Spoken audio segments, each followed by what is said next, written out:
ownership. Tom, any other closing thoughts or insights that you have?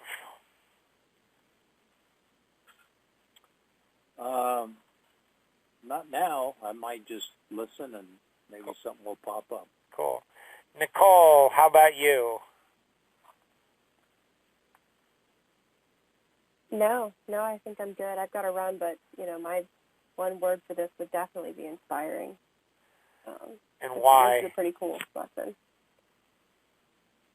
Because it makes you think about something in a different way, especially when we talk about getting in our own way, and your view of ownership now with Jonathan and how to maneuver through experiences this way is it makes you think, and I feel like if a lot of people change their outlook on ownership and not necessarily blaming, but just understanding that no matter what it is, you have a hand in it.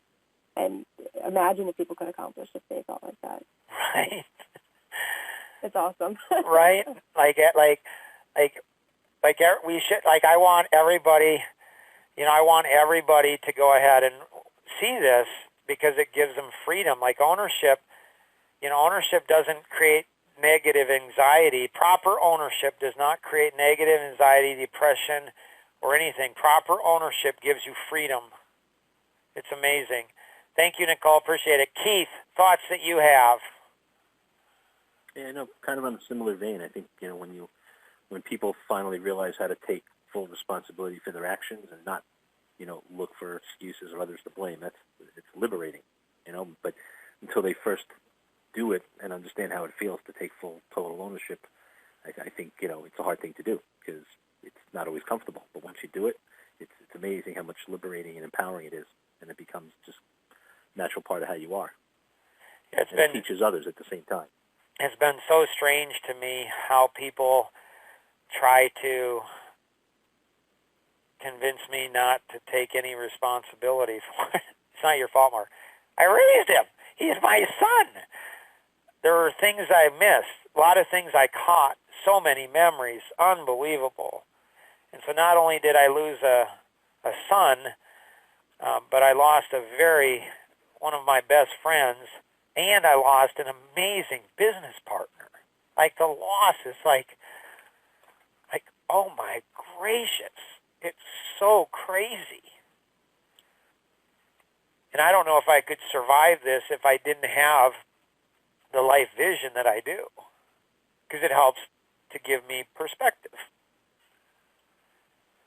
and it helps me to have so much clarity, like just so much clarity. Every day it's like, oh my gracious. I was talking to a pastor who was the pastor that we were attending the church for the first 15 years, Jonathan, from birth to 15 years old, and I said to him, I wish I could have had this kind of clarity without losing a son. But in a way, I haven't lost him. Like, he's more alive than ever. Like, it's crazy how much he's embedded into every part of my brain. Rosanna, you feel that same way too, being his mother. Thoughts, questions, insights you have, Rosanna?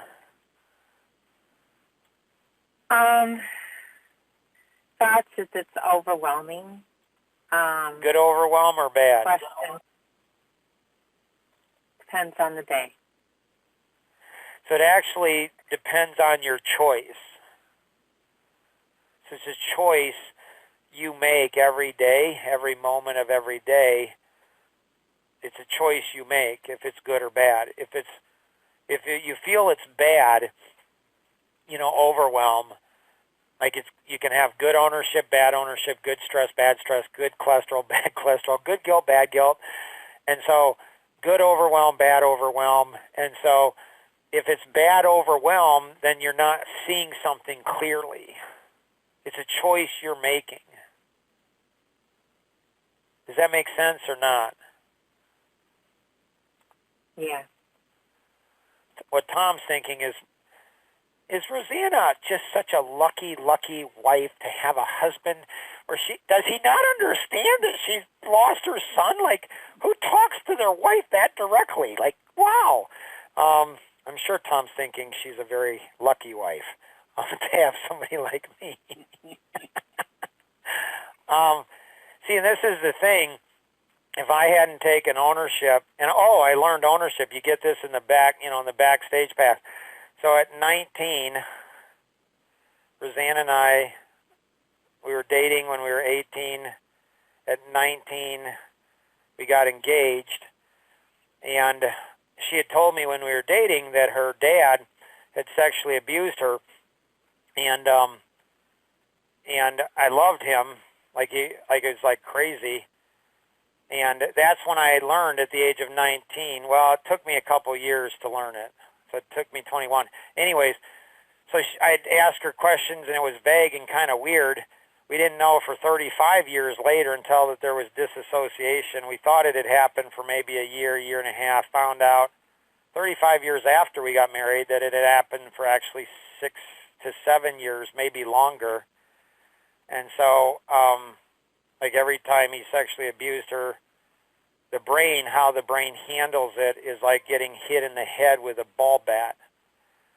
And so thankful we found that out a year and a half ago. That really was good because she's healing, doing great. Anyways, so I asked naturally, did it stop? She said it had and stuff. And so I'm like, okay, I'm 19 years old, way above my pay grade. I don't know what I'm supposed to do. I guess if it stops, I guess I'm a good Christian, so I'm supposed to forgive or whatever. So I did. I'm like, okay, I guess if it stopped, it stopped. And then I'll never forget, it's like all time stood still. Where I was 19, she was 19, we were engaged. And, one time she was over at our house, and one evening she said, Mark, it's started back up again. And we had made a decision to have purity in our marriage, or in our dating, in our engagement, which was the hardest thing in the world I'd ever done in my life. And it just destroyed me. Like my mind, it just, like PTSD, you talk about trauma, angry, hurt, mad, just so confused. And we kind of worked through that whole situation, made it through that, kind of, sort of, but I didn't heal properly on it. So I went into counseling. I went into counseling 2 years later. We were in college. We were poor college students, couldn't afford the counseling. And, after a few months, I'm like, listen, I'm not healing here. And he says, well, Mark, it takes a long time with this. You're trying to figure it out intellectually, and you never will. I have actually, but he told me I never would, which was really helpful at the time. And I said, well, I've got to heal. He says, well, it's going to take time. I said, I can't afford to continue to pay this. I can't afford it. And he says, I don't know what to tell you. I said, well, I'm going to heal quick. And he says, it doesn't work like that. And I said, well, it does for me. And he's like, okay. And I said, so, what do you have? Give me your best shot. He's like, Mark, you're trying to figure this out intellectually, and you're trying to figure out how you could have prevented it, take ownership of it. Because I wanted to take ownership. I wanted to say, what? What's going on? And he says, you just need to accept it and take ownership of the things you need to. And I said, well, what does that mean? So I'm 21 years old. And he said, see, Mark, you got to understand is, you got to understand that if you don't heal from this, if you don't forgive, if you don't learn how to get past this, it'll destroy your marriage. We hadn't had any kids at the time, but it'll destroy all your kids. It'll destroy your vision, everything. Well, I knew what my life vision was, and I didn't want that destroyed. And I loved her like crazy, and I didn't want it destroying our marriage. And I knew we wanted to have kids, and I didn't want to do that. I'm like, oh, well, that makes sense. So I need to own it. Okay, I will. And I did. And I took ownership of it. And I was 50% healed. I'm 50% healed. I'm like, you got to be kidding.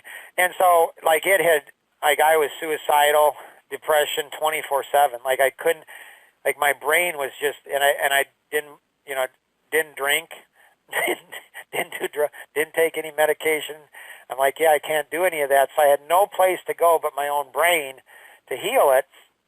So I'm like, okay.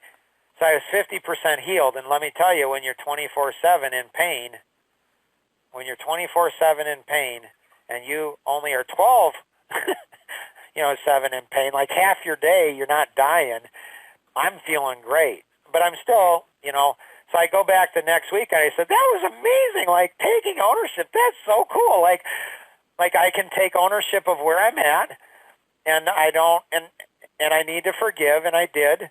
So I forgave, and so it's like, okay.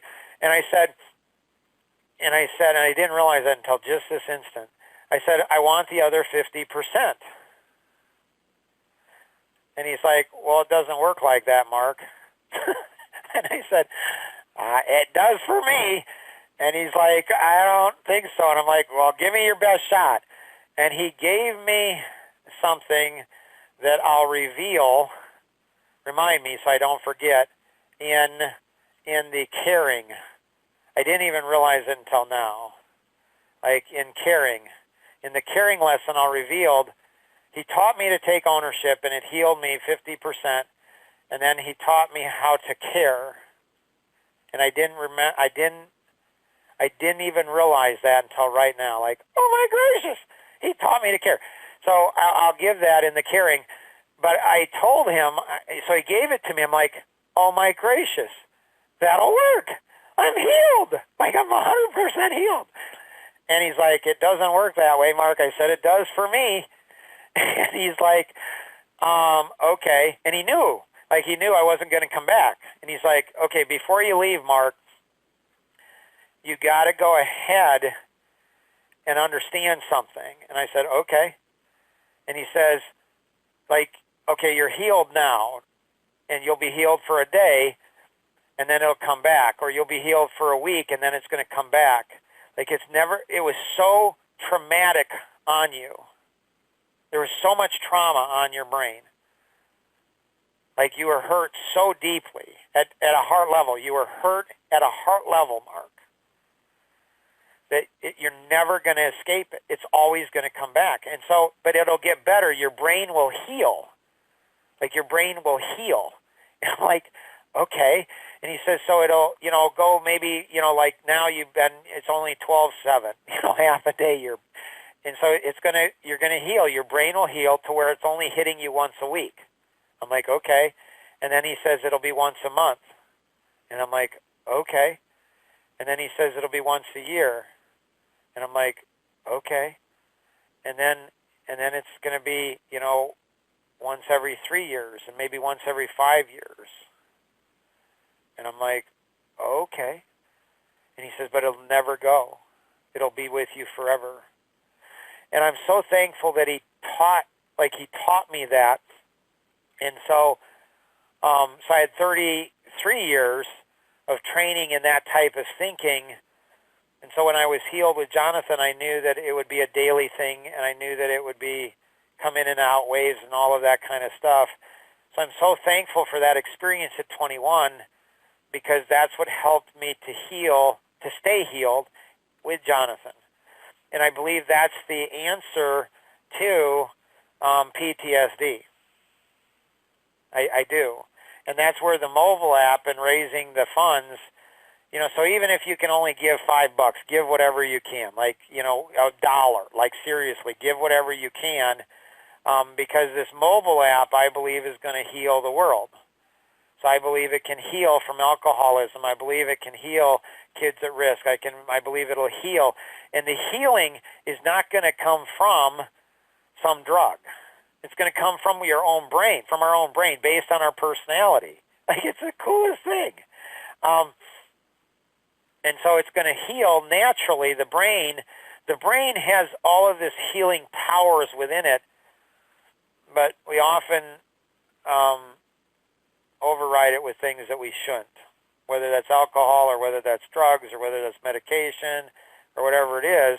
I'm not saying it should never happen, medication. I'm just saying, obviously, we've seen recently of the downsides where there's more people addicted to prescription than illicit stuff. And my 19-year-old son, he was one of those, where he was, bodybuilder, 17, 18, got hurt, and then he went in and took, had prescribed medication, and then he became addicted.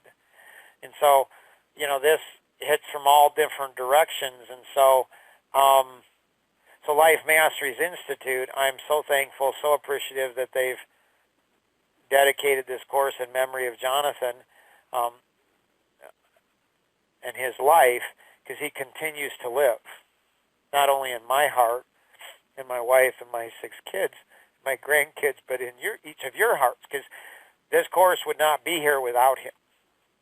He's the one that helped in so many of these discoveries and helped in so many of these ways. And so I can trust Life Masteries Institute, and I own my own company, but I can trust Life Masteries Institute better than me, better than my wife, better than our family, better than my company even, to steward everything that Jonathan, has blessed us with. And then we're going to stop it. Like, we're going to stop what happened to Jonathan. We're going to stop it in other people, as many as we can. And for the families that are hurting, like my wife and I, we're going to help them too to heal. Like, you can heal really quick. When you understand your personality, you understand some of these natural laws. Oh my gracious, it's absolutely cool. Antoinette, any questions or thoughts you have? As of now, I don't have. Pretty cool, isn't it? Yes. Yeah, it's really awesome. Keith, any other closing thoughts, questions, anything you have? Nope, I'm good, Mark. Thank you for sharing. Yeah, Rosanna, anything else you got? No. All right, so going through this, like, is this cool or what? Like, think about 2 other people. Like, start to care about 2 other people. Like, I care about the total stranger, that I'll never meet all the way around the world, where I don't want them to go through what my son went through, and I don't want them to go through what I'm going through, my wife, or other people. So care about other people and get people to join and go through this, right? I mean, like, it literally, like, I wonder if I was just a month, 2 months, 3 months, 6 months ahead of time, like, I wonder if Jonathan would have gone through this, if he'd still be with us. Well, he is still with us. Yes, but if he'd be with us in a physical form, like, I don't know. Like, I don't know. I'm not God. I'm not some pastor who knows everything. I don't know. Like, I don't know. But it's cool to me to think like that. Why? Because there's other people that I can help. There's other people that I can impact. And you can, too. By, again, it's not the size nearly, but because of the 125,000 matching, if you give $10, it's like giving 20. If you give 100, it's like giving 200. If you give 10,000, it's like giving 20,000. Like it's like giving twice as much. And so and who knows that, because the mobile app's going all over the world, the 7.8 billion people, I believe it's going to touch every single one of them. They're all going to be exposed to it. I do believe that. And so who's to know that you don't give generously to this, and it won't come back and help you personally, or help one of your siblings or one of your family members. Like, often when we give outside of ourselves, we don't think it's going to impact us, but it does, and we don't even know it. So hopefully this is beneficial, really cool. Can't wait for the next one work. Like, that one's going to be a wild one, and then obviously caring, and then, this course is crazy. If you have any questions, connect with your mentor, your art mentor, or anyone else in your art group. Invite other people to participate, and always remember, we can accomplish so much more together than we ever could on our own. Have an amazing day. Bye-bye.